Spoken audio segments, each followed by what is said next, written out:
All right, American National Government class, we're going to go over the PowerPoint that deals with the first two chapters of the text. And a lot of this has to do with just political thinking in general. So hopefully this will help you.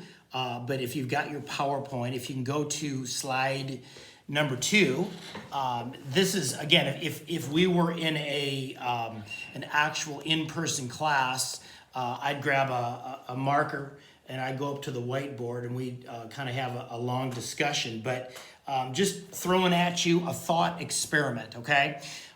What if you and 1,000 other people washed up on an extremely large deserted island and had to create your own governmental system from scratch in a state of nature? You know, how would you do it? What type of system would lead to the greatest degree of human flourishing? What would this society require? Okay, so you're shipwrecked on an island, think the TV show Lost, or if you're a little older like me and you prefer Gilligan's Island, okay? In other words, something where there's no hope of rescue for the foreseeable future. You got 1,000 people on the island. What type of a governmental system would you set up to ensure that basically nobody kills everybody else? In other words, we all kind of get along. We all have a relatively flourishing society. We've got some form of an economy going on. We've got some form of government set up. We've got perhaps a police force set up. But think that through a little bit. And invariably when we have these discussions with my classes, I'll ask them, do you want a capitalist system? Do you want socialism? Okay. Do you know what socialism is? Do you know what capitalism is? Do you want communism? What type of a police force would you perhaps need? What about morals? What about values? What about some sort of external protection? Let's we could make it even more complicated and say, listen, there's a tribe of headhunters on the island that you've discovered. Okay, now suddenly, if you will, national defense becomes really, really important. You don't really care about national defense. You just want to make sure everyone gets enough coconuts. Okay, well now you find out that it's more complicated because people are there trying to kill you. Okay, what would you do? What would you create? Okay, just think that through a little bit. That perhaps tests your knowledge and your awareness of government. Okay, because that's part of what government deals with, scenarios like this. Okay, if you go to slide number 3, there's a copy of a cover of a book called Shantung Compound there that you're looking at. And this is kind of a comparable scenario to our deserted on a desert island scenario. This was an instance where there were a group of British people, okay, that were in China as World War II broke out. These were, some were missionaries, some were teachers, some were government officials, but they were all Brits, and they were captured by the Japanese, and they were brought to a concentration camp called Shantung Compound. And what the Japanese said was, listen, we are not going to imprison you in a concentration camp like you perhaps would think, but rather what we're going to do is we're going to remove from you all of the trappings of Western civilization and Western culture, okay? There's no huts to live in. No one's going to cook for you. No one's going to provide food for you. Now, of course, there's going to be guards around this place, but there's going to be no internal policing of anything. There's going to be no infrastructure. There's going to be no government, okay? You're going to be free to do whatever you want, obviously except leave, but this was in a huge compound, so it was kind of a forest area. So they could kind of go through the woods and get food or capture, animals or different things like that, or plant crops or whatever. But, typically in a concentration camp, as brutal as it is, generally there's daily food supplies and there's a place to, there's shelter, okay? They removed all of that, okay? And what they were trying to find out was, they were trying to prove that the Japanese culture was far more advanced than Western culture. And that Western culture was nothing more than an empty facade, that if you removed all of the structure away, the people would basically turn on one another and the whole society would collapse, okay? And what the author of this book talks about, his name is Langdon Gilkey. He was one of the prisoners himself. Is he said, listen, we developed a governmental system. We provided, we created huts for ourselves, and we had our own little police force. We had a kind of a hunter-gatherer groups that would go around and, provide food for one another. And we provided a means of kind of elementary health care and things of that nature. So we ended up recreating Western society. We recreated our system of government that we were used to. We recreated a system that took care of us, okay? But one of the things that we did not take care of, or we did not address, that led to our undoing, because if you read later in the book, they basically start turning on each other and fighting each other and stealing from one another, and it kind of broke down. And one of the things that he said in the book was the fundamental thing we did not take into account of was human nature, is that human nature is flawed. Human nature is inherently selfish, or if you prefer, human nature is sinful, okay? And that there's something inherently wrong with human nature, and if you don't set up a system of government and social order that takes into account human nature, you're gonna miss some things, and the culture will break down. You've got to take that into consideration. Again, a real powerful book, but again, very similar to the American experiment, okay? Both being shipwrecked on an island without any outside civilization, and this idea of Shantung compound, very similar to how America was founded, in that you had a group of pilgrims and settlers coming over from the old world to the American colonies. Yes, you had Native Americans, okay? Yes, you had that, but by and large, it was uninhabitable wilderness, okay? Where it was what we call, political scientists will call this a state of nature. There was no police force. There was no government, okay? There was no educational system. There was no healthcare system. There was no welfare system.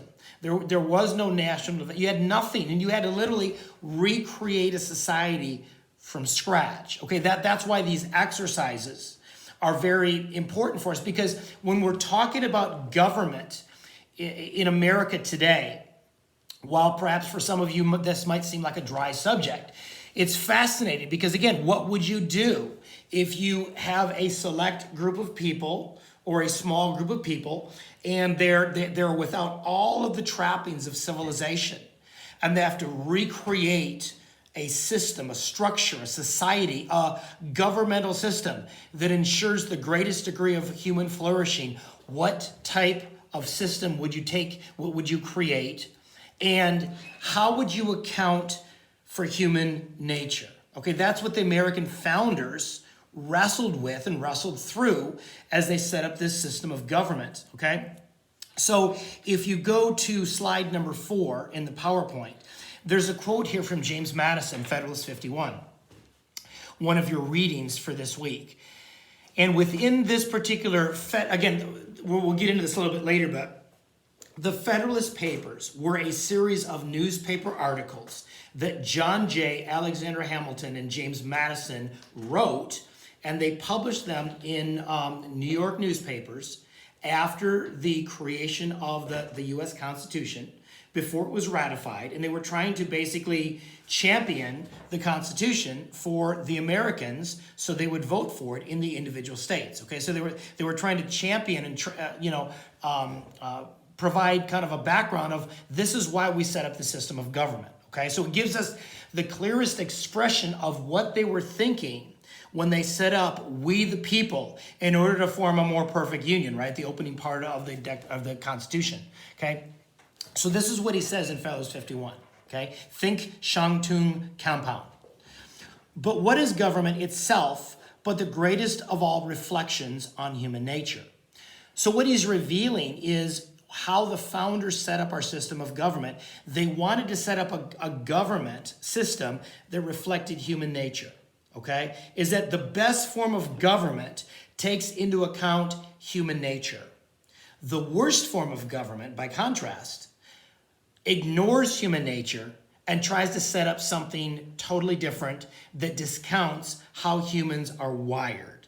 Okay, so the founders were very much thinking through human nature and what leads to the greatest degree of human flourishing. And one thing they understood very, very clearly is government must reflect human nature, and it must take into account the strengths of human nature and the weaknesses of human nature if it's going to flourish. So it goes on to say, if men were angels, no government would be necessary. If angels were to govern men, neither external nor internal controls of government would be necessary. So what's he saying there? He's saying that he's recognizing human nature, okay? Humans are not angels. We are not perfect, okay? There are no halos above my head or your head, right? We are flawed individuals. Or as Immanuel Kant said, we are made with crooked timber.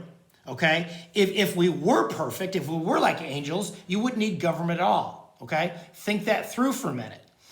If we were perfect, if we were sinless people, if we were not flawed, and we were not built with crooked timber, we wouldn't need a police force, right? We wouldn't need the police to patrol the highways to make sure we go the speed limit, because we'd always go the speed limit.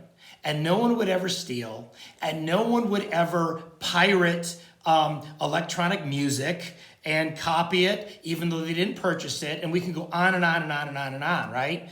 Of all the areas of human life that reveal that we are not angels. So we need government, right? We need a police force. We need a governmental force to ensure some form of order, because humans are not angels. That's what Madison's trying to say. So Madison is revealing how the founders fundamentally thought about government, okay? They will find that they wanted to limit government. They did not want unlimited government. But they also recognized you have to have it, because in the absence of government, all you're going to have is chaos, okay? So he moves on and says, in framing a government which is to be administered by men over men, the great difficulty lies in this. You must first enable the government to control the governed, right? You want to control people in the sense of preserving order, okay? Don't think George Orwell, 1984, Big Brother is watching you control.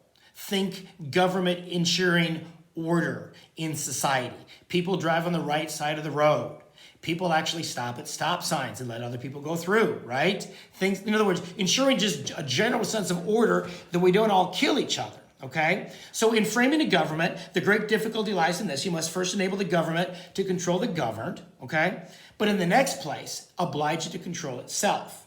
So you must have a government that's strong enough to ensure order amongst the nation, but you also must be able to limit that government so it doesn't become this big gargantuan totalitarian state, again, like a George Orwell, Big Brother's watching you, 1984, like a Soviet Union, communist Russia, or communist China, right? Because again, if you go to China, you're going to find out there's not much limitation on government.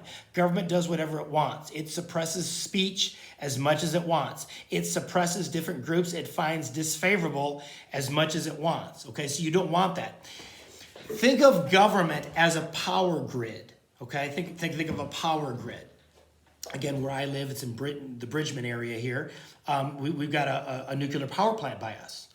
All right, a power grid is such that you want to make sure you get enough power flowing to people's homes so that people have electricity and they can power their houses for various reasons, right? But you don't want too much so people electrocute each other, right? They electrocute themselves when they're using the electricity. But you don't want too little power so you've got rolling brownouts or blackouts, okay? In other words, you've got to preserve the correct balance of power flowing through that power grid so that you can, again, in a healthy way, heat homes and provide lights and electricity, not too much that you kill people, but not too little that there's brownouts and blackouts, things of that nature. Same way with government. Too much government, and you're going to suppress human rights, okay? Too little government, and life is not worth living, because basically, if there's too little government, you have something called anarchy, right? The good news is you get to do whatever you want. The bad news is everyone else gets to do whatever they want, and you got rioting and craziness going on. Okay, so you got to direct that. So Hamilton in Federalist 51 is trying to talk about, again, what is government and why do we need it? Okay, so hopefully this helped you understand that. So I'm going to end this right here.